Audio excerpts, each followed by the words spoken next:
Hi Aquarius! Welcome po sa ating channel at ito ang inyong weekly gabay tarot reading for your career and money ngayong December 9 to 15, 2024. Please be reminded kung naka-resonate kayo, comment down. Kung hindi ko naka-resonate, ibigay niyo po sa iba kasi general reading po ito. This is for you Aquarius ngayong December 9 to 15, 2024.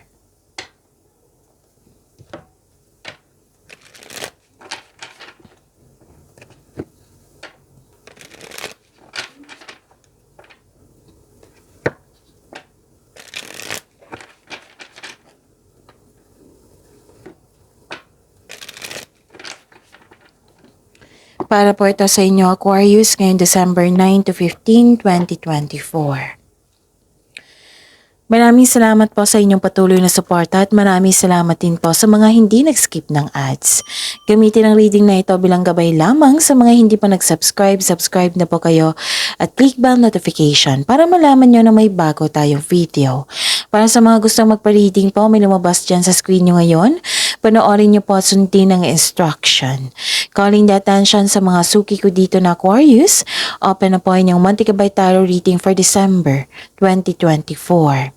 May 6 months from now reading tayo at love life reading po. So message me Aquarius for schedule. Maraming salamat po. Spirits Guide, mga ganap po sa career and money ni Aquarius ngayong December 9 to 15, 2024. I need 3 cards po.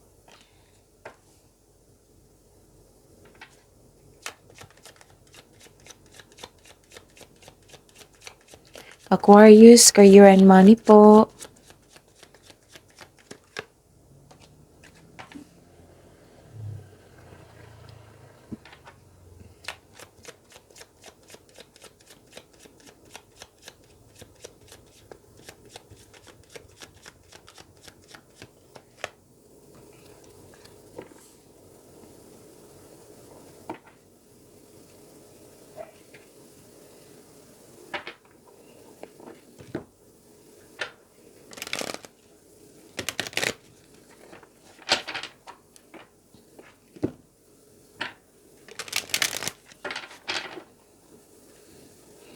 Spirits Guide, mga mensahe po para sa career and money ni Aquarius ngayong December 9 to 15, 2024. I need 2 cards po. Wow. Nakuha nyo, Aquarius.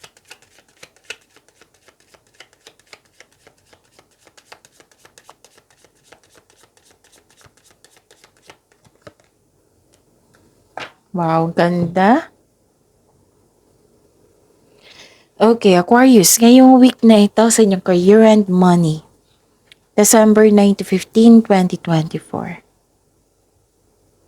Nakita ko dito na may kompetisyon na nagaganap, rivalry.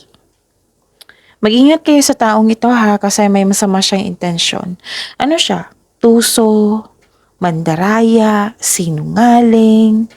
Magbibigay siya ng distraction sa inyo. Kaya mag-ingat kayo sa kanya. Pwede din na tutol siya sa inyong desisyon. Pwedeng ganun. Yung magbibigay siya ng distraction. So, hindi na kailangan magalit. Kasi I think ito yung intention niya na masira yung mood mo. Masira yung plano mo. So again ha, alam niyo naman yung pag-uugali ng selos, 'di ba? Competition. So, wag niyo lang pansinin kung pwede. Iwasan niyo na lang. Kasi I think marami kayong gawain ngayong week niya ito. I consider na busy ka rin kasi busy si Gemini, Libra. Air signs kasi kayo. So, umiwas kayo sa distraction. Sinasabi ng card dito na put limitation. Kung hindi siya maiwasan kasi kasamahan mo siya dyan, limit lang. Huwag niyong ipaalam sa kanya yung ideas mo, yung mga ginagawa niyo. Huwag mong ipaalam sa kanya yung plano mo. Kasi, di ba, may sabi dito, tutol sa inyo eh. Tutol sa desisyon or tutol sa inyo. Nakita ko rin dito na may dumating na opportunity sa inyo na kailangan nyong pumili. Kailangan nyong mag-make ng best decision, make the best choices. Opportunity sana kailangan pag-isipan ng mabuti. Wow, nakatanggap kayo ng blessings, oh.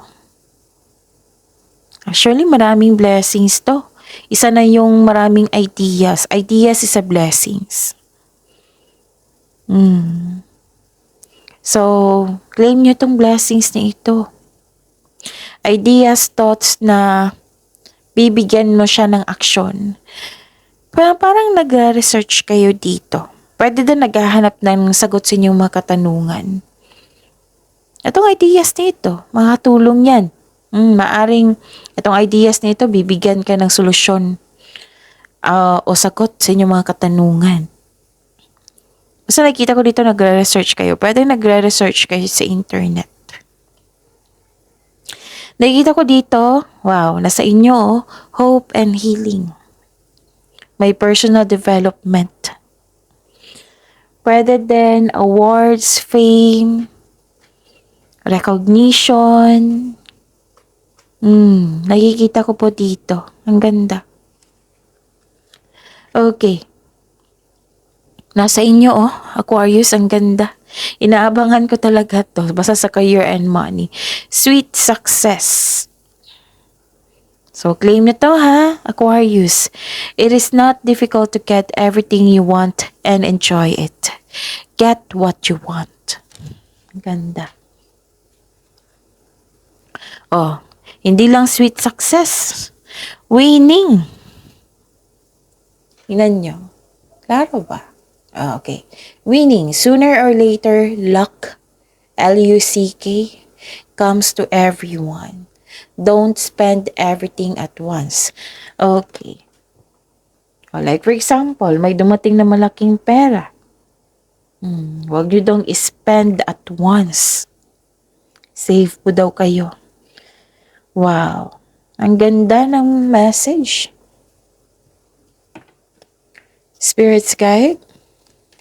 Ano po yung energy sa career and money ni Aquarius ngayong December 9 to 15, 2024?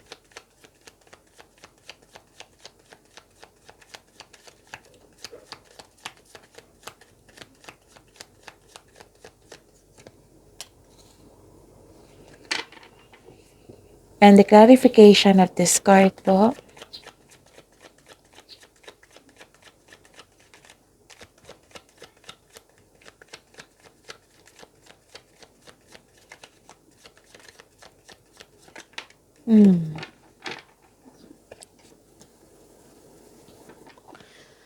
Okay. Remember, Aquarius, at the end of the day, alam mo na ikaw lang taong may kakayahan at responsable na gumawa ng sarili mong katotohanan at kinabukasan. Okay, Aquarius. Inom muna akong tubig, saglit lang po.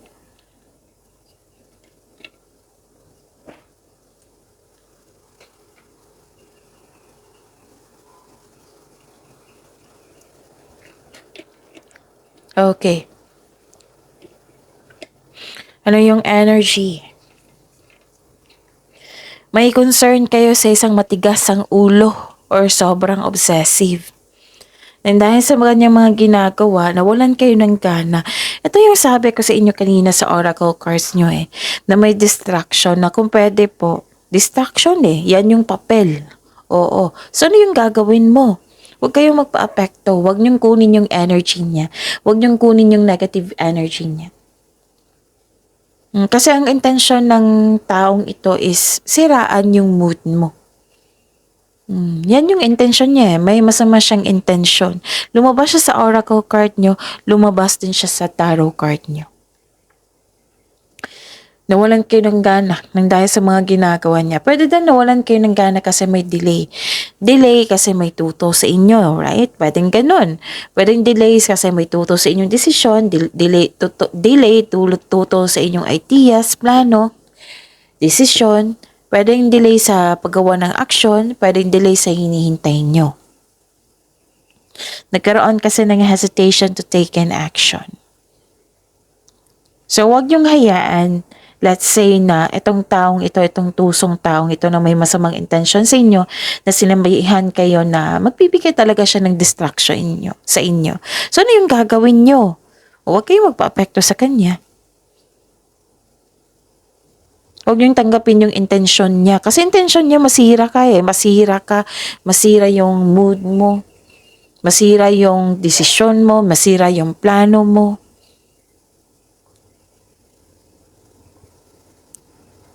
Nakikita ko dito na naapektuhan ka dahil sa hindi magandang treatment, trato, pag-uugali ng isang tao.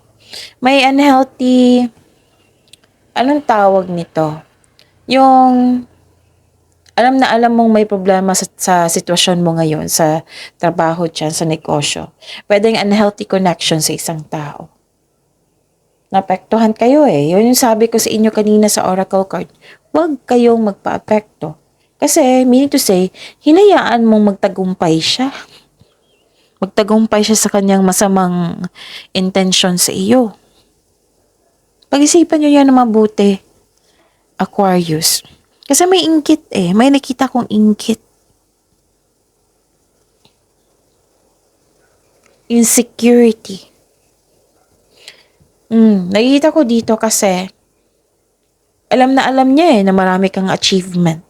Long-term abundance, nakikita ko nga dito.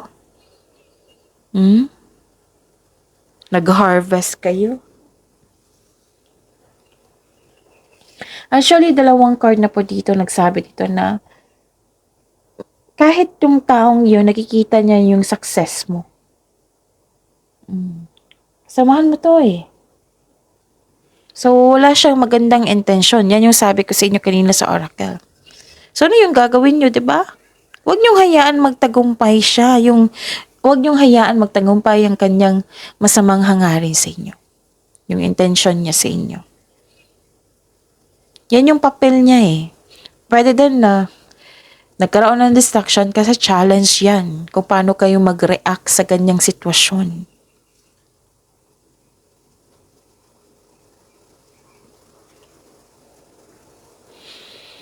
Okay.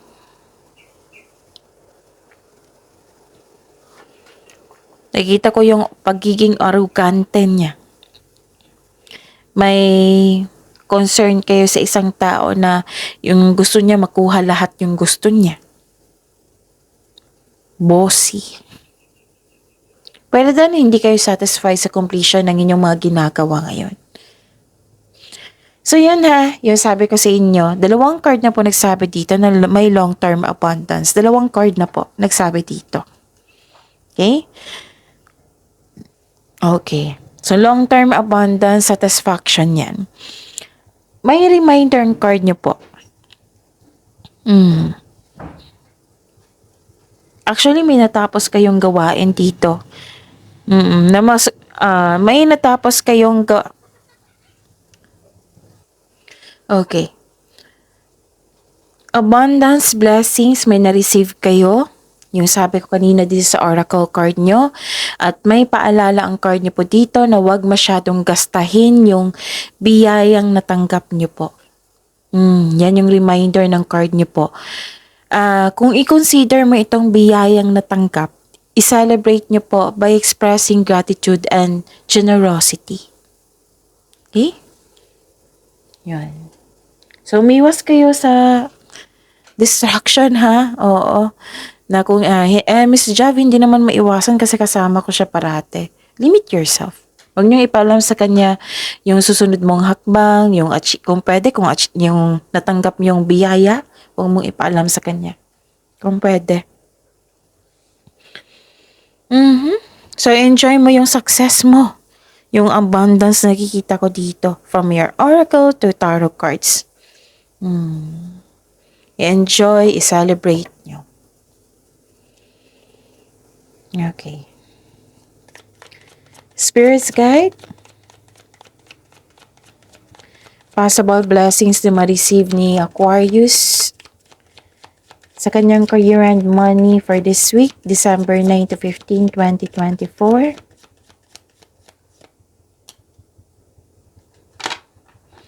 The clarification of this card po.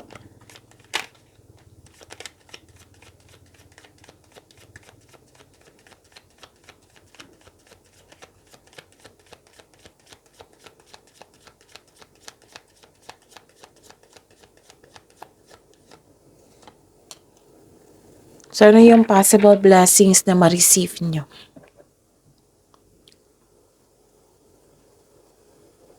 Okay. May pagpatawad na mangyayari, forgiveness. May gustong bumalik sa inyo, oh. Galing sa nakaraan. Mag-ingat kayo kasi itong taong ito may kunin siya sa inyo. Ano yung kunin? Ano po yung kunin, Miss Jav? Itanong nyo po sa inyong intuition. Kung hindi nyo alam kung paano mag-connect sa inyong intuition, i-search nyo po sa Google kasi maraming paraan yan. Pwedeng, for example, kukunin niya yung opportunity na dapat sa inyo. Ideas, plano, gagayahin ka niya. Pwedeng bagay. Pwedeng bagay na kukunin niya sa iyo. So, mag-ingat kayo sa kanya. Basta, sa career and money niyo po ito. So, this card tells you to release old grudges in order to move forward na may pagpatawad na mangyayari. Pwedeng pinatawad mo itong taong ito through your mind and heart na hindi na kailangan na kausapin siya para magkaroon ka ng peace of mind. Kasi nakita ko dito noon may nangyaring conflict or argument. Now, lumalayo ka sa taong toxic na tao. Oo. Lumalayo ka sa taong toxic. So, ano yung blessings? Forgiveness, clarity, and success. You're moving forward ina-acknowledge mo yung parating na success, which is nakikita ko dito na ilang beses na lumabas yung success dito. Abundance.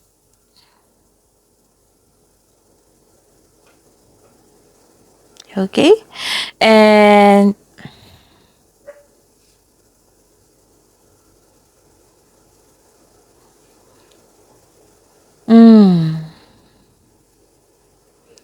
sabi ng card dito, kailangan nyo maging kalma at maging balanse.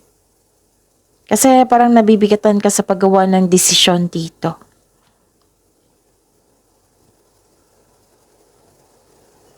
Okay? And nakikita ko rin dito na another card na nagsabi na may natapos kang gawain dyan. At first, hindi ka satisfied. Siguro may apply ka pa sa project or sa mga ginagawa mo. Pero natapos na eh. Naabot mo na yung completion. At nagbigay ito ng overflowing abundance. Successful and magiging satisfied ka sa mga ginagawa mo. Okay? So, yon.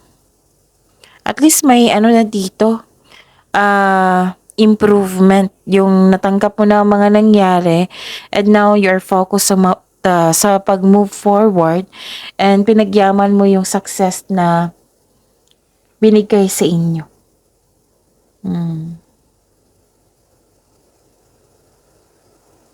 Ang sabi dito, kailangan nyo maging kalma at maging balanse. Balansehan din yung pera na dumating sa inyo. I-save nyo po.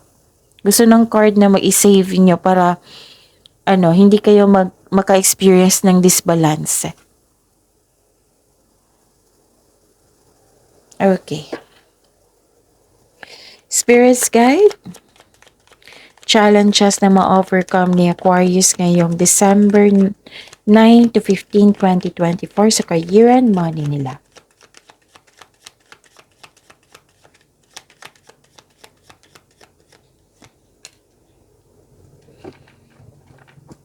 And the clarification of this card po.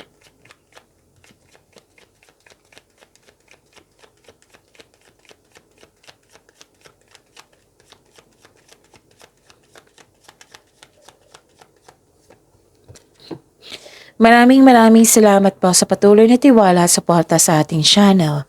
At maraming salamat din po sa mga hindi nag-skip ng ads. Oh, ang ganda-ganda na.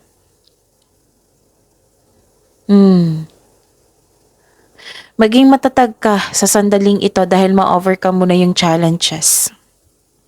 Kasi na-challenge ka dito eh. At saka, you have a confidence and persistence in your career. You are eager to achieve a successful outcome sa work or negosyo mo. Basta wag lang kayong mag-give up. Wag kayong mag-doubt sa inyong strength. You don't know your own strength until it is tested. Basta harapin mo yung fear, struggle, or challenges kaysa iwasan mo ito. Mag-move forward kayo with courage. Feel your fears and take action. Okay? Masaya ka dito kasi yung mga ginagawa nyo ngayon is passion mo. And you have inner power na. Nagkaroon ng resilience. Actually, nakikita ko dito, na-challenge ka sa pag-iipon. Aquarius. May magandang mensahe ang cards nyo, oh. Itong pag-uugali ninyo na nagkaroon kayo ng, itong pag-uugali nyo na sa pagtitipid at pag-iingat sa inyong naipon, yayaman kayo dyan. Yan yung mensahe. This will lead you to have a financial abundance and personal growth. I-pamper niyo po daw yung sarili niyo. May gusto kayong bilhin, like for example, sapatos. So, pamper yourself kasi deserve mo naman ito kasi naging masipag ka sa araw-araw. Actually, ang ilan sa inyo gustong mag-abroad or ilan sa inyo nasa abroad na. Or mahilig sa, hindi siya mahilig, yung nature ng trabaho nyo nasa malayong lugar or na yung biyahe. May biyahe ako nakikita dito eh. So, nakita ko dito, conservative ka sa money at investment mo. Gusto mo magkaroon ng financial security, kaya mas focus kayo ngayon sa inyong trabaho. Hard worker ka eh, binavalue mo ang pera at hindi ka madamot at the same time. You're saving money for your future or may specific goal na may gusto talaga kayong bilhin, nakikita ko dito. Kaya nag-iipon kayo. Kaya sobrang ingat nyo sa kaperahan nyo. And this card serves as a reminder na be generous since giving to others brings more prosperity into your own life. Basta yun yung sabi ng card dito na yayaman kayo niyan sa pagkakaroon ng ugali sa pagtitipid at pag-iingat sa naipon. Okay? So, ang ganda. So, enjoy your success. Pagyamanin niyo po yung blessings na binigay sa inyo, Aquarius. See you tomorrow. Please like, subscribe, and click the button for notification para updated pa kayo sa daily tarot reading natin. Maraming salamat po.